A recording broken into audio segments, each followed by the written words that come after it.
જી જી જી આપણી સાથે અત્યારે આમ આદમી પાર્ટીના ધારાસભ્ય ચૈતર વસાવા જોડાયા છે. ચૈતરભાઈ, શું કહેશો? રાજુ કરપડાએ આમ આદમી પાર્ટીમાંથી રિઝાઇન કરી દીધું છે.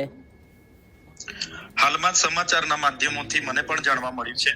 થોડા દિવસ પહેલા જ રાજુભાઈ સાથે મારે વાત થઈ ત્યારે આ બાબતે એમણે કોઈ મારા સમક્ષ કઈ વાત મૂકી નહોતી. હમણાં જાણ થવાથી એમને મેં સંપર્ક કરવાનો પ્રયાસ કર્યો પણ સંપર્ક થઈ શક્યો નથી. પણ રાજુભાઈને હું જ્યાં સુધી એ મજબૂત ખેડૂતોના નેતા છે અને એમણે આમ આદમી પાર્ટીની બેનર હેઠળ એમણે ગુજરાતમાં ખેડૂતોને ન્યાય અપાવવા માટે ઘણા આંદોલનો પણ કર્યા છે.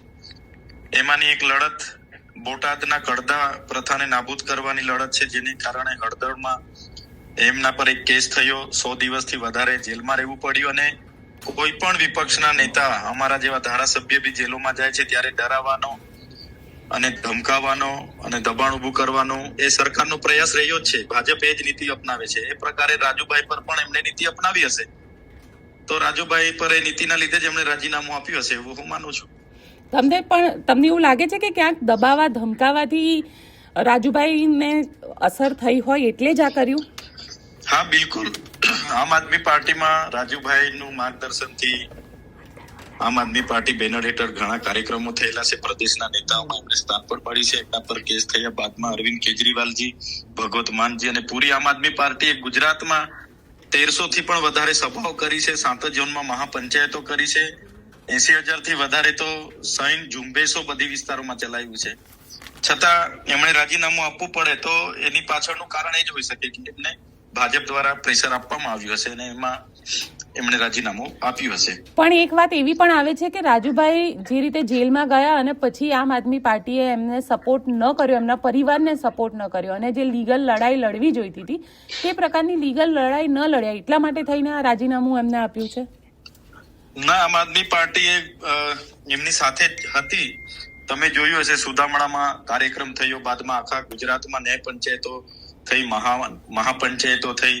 એમના પરિવારને અરવિંદ કેજરીવાલજી મળવા ગયા, બધા જ લોકો સાથે રહ્યા. પણ મેઇન કારણ ભાજપ જે વિપક્ષી નેતાઓ પર જે નીતિ અપનાવે છે, ખોટી એફઆઈઆર કરવાની, જેલમાં નાખવાના, પછી ડરાવવાનો, એ બધી બાબતોને લઈને એમને રાજીનામું આપ્યું હશે એવું હું વ્યક્તિગત માનું છું.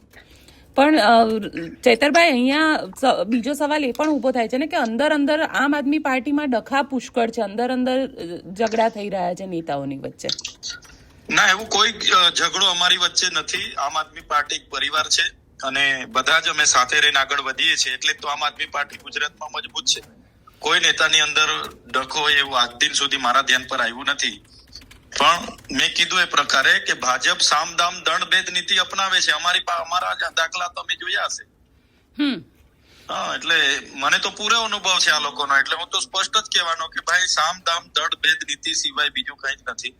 હા, અને તેના લીધે જ રાજુભાઈએ રાજીનામું ધરવું પડ્યું છે. ચૈતરભાઈ ઉપર દબાણ નહીં આવે ને? ચૈતરભાઈ ઉપર આ પ્રેશર આવે? ચૈતરભાઈ પર તો તમે જોયા હશે કેટલી જેલો કરી છે. જેલોમાં કેટલું બધું અમારે વેદનાઓ વેઠી છે, પરિવારે વેઠી છે. ત્યારે પણ ચૈતરભાઈ નથી જોડાયા ભાજપમાં, નથી ગયા ને નથી દબાયા. લડશે આગળ આવનારા દિવસોમાં પણ. એટલે ચૈતરભાઈ આમ સાથે જ રહેશે?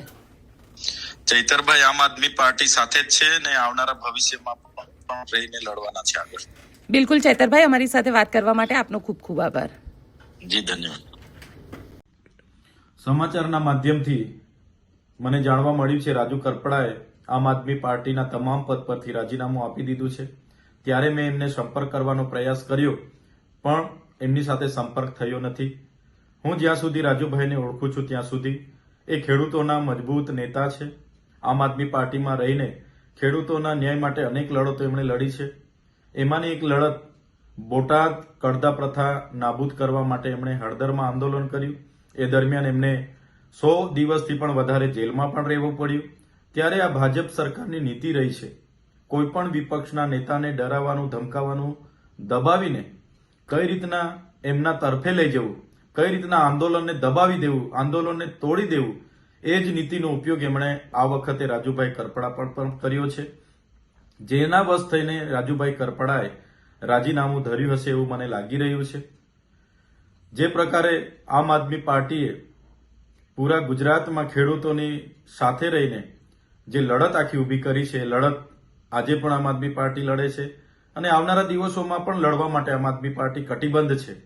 ગુજરાતની જનતા માટે હર હંમેશ આમ આદમી પાર્ટીના કાર્યકર તરીકે અમે સૌ ગુજરાતની જનતાના ન્યાય માટે હર હંમેશ લડતા રહીશું.